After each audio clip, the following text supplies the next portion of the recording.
Special খিচুড়ি রান্না করার জন্য আপনাকে প্রথমেই এরকম 1 বোতল পানি ঢেলে দিতে হইবে পাইলার ভিতরে। এরপর এর ভিতরে সাঁতার কাটার জন্য আলাদিনের চেরাক থেকে বের করে রাখা কিছু গরম মশলা এর ভিতরে অ্যাড করে দিতে হবে।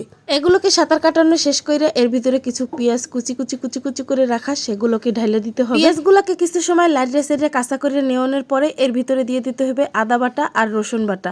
রসুন বাটাগুলোকেও সুন্দর করে লাইটে সাইডে কাঁচা কাঁচা করে লইতে হইবে, পেঁয়াজের লগে জানি মিশা যায় এরমের করে লাইটে সাইডে একালে কাঁচা কাঁচা করে ভাজা লইবেন। এরপর কিছু জিরা বাটা আর কিছু ধনিয়া বাটাও দিতে পারেন, আর চাইলে নাও দিতে পারেন, তবে এটা দিলে স্বাদ কিন্তু তেমন একটা বেশি ভালো হইবে না, স্বাদ কিন্তু মোটামুটি খারাপ হইবে। এরপর এগুলারে ভালো করে লাড়িয়ে সাইডে আরো বেশিক্ষণ সময় নিয়ে একালে কাঁচা কাঁচা করে হালাইবেন। আর সেই ফাঁকে কিছু কুখ্যাত বাবুর্চিগুলোকে আপনাকে একটু পরিচয় করাই দিলাম। এই দুইজন কুখ্যাত বাবুর্চি আজর এই বিখ্যাত রান্নাটা করতে আছে। আর এগুলারে মেকআপ করানোর জন্য কিছু হলদির গুঁড়া দিয়ে দিছে। আপনি চাইলে এগুলার রং ফর্সা ধবধবা যে কোনো কালার করতে পারবেন, এই জন্য কিছু হলদির গুঁড়ি দিতে হইবে আর কিছু মরিচের গুঁড়ি দিতে হইবে।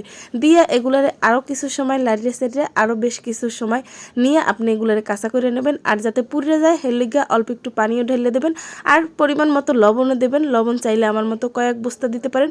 এরপর এর ভিতরে দিয়ে দেবেন ডাইনোসরের মাংসগুলো। ডাইনোসরের মাংসগুলো আগে থেকে ভাজিয়ে রাখছিলাম, এই ভাজিয়ে রাখা ডাইনোসরের মাংসগুলো দিয়ে আরও বেশি সময় নিয়ে লাড়িয়ে সাইডে কাঁচা করানোর পরে এর ভিতরে দিয়ে দিছি আলুগুলোরে কেটে রাখছিলাম।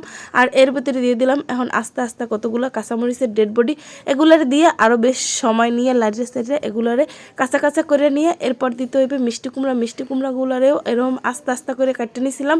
আর এগুলো হইছে আমার এই যে কুখ্যাত বাবুর্চি গো এগস গো চোহের পানি দিয়ে ধুয়ে রাখা কিছু চাউল আর ডাইল, এগুলো এর মধ্যে দিয়ে ঢাললে একালে সুন্দর মতো লাড়িয়ে সাইডে কাঁচা কাঁচা করে এরপর ইচ্ছা মতো পানি ঢেলে দিলাম। ইচ্ছা মতো পাতিল খালি রেখে পানি দিতে থাকবেন যাতে এগুলো সেদ্ধ না হইয়া খিচুড়ি হইয়া যায়, এককালে জাউ হয়ে যায়। এরপর কিন্তু আপনারা বইয়া বইয়া এরকমের মোবাইল টিপবেন, চাইলে এক্স গার্লফ্রেন্ডগুলোকেও কথা কইতে পারেন, প্রেজেন্ট গার্লফ্রেন্ডগুলোকেও কথা কইতে পারেন।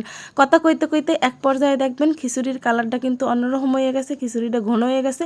এই পর্যায়ে খালি লাড়তে থাকবেন লাড়তে জানি নিচে জানি পুড়িয়া লাগে।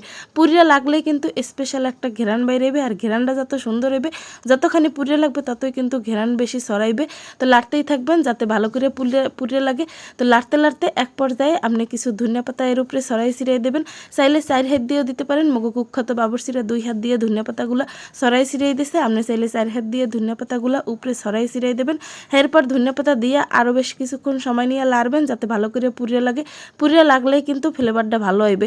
এরপর একটা থাল লই আইবেন, থালে করে একটুখানি নিয়ে এরপর লবণ, যদি দেখেন লবণের পরিমাণ ঠিকঠাক আছে তাহলে আরও কয়েক বস্তা লবণ এর মধ্যে ঢালিয়ে দেবেন। ঢালিয়ে দেওয়া শেষ হয়ে গেলে ইচ্ছা মতো চুলার জাল বাড়াইয়া আরও বেশ কিছুক্ষণ সময় নিয়ে লাড়তে থাকবেন। এটা লাড়তে এককালে মনে করেন পাতলা করে হালাইবেন। যখন এককালে ভালো করে পাতলা করা হয়ে যাবে তখন এটারে চুলার দিয়ে নামাই নেবেন। আর নামাইয়া কিন্তু ঠান্ডা এককালে পরিবেশন করবেন, মানে ঠান্ডা খাইতে থাকবেন। কান দিয়ে খিচুড়ি যত ঠান্ডা খাইবেন ততই কিন্তু খিচুড়ির মজা পাইবেন। এরপর খাইতে খাইতে আমাকে কুখ্যাত বাবুর্চিকে ধন্যবাদ দিবেন।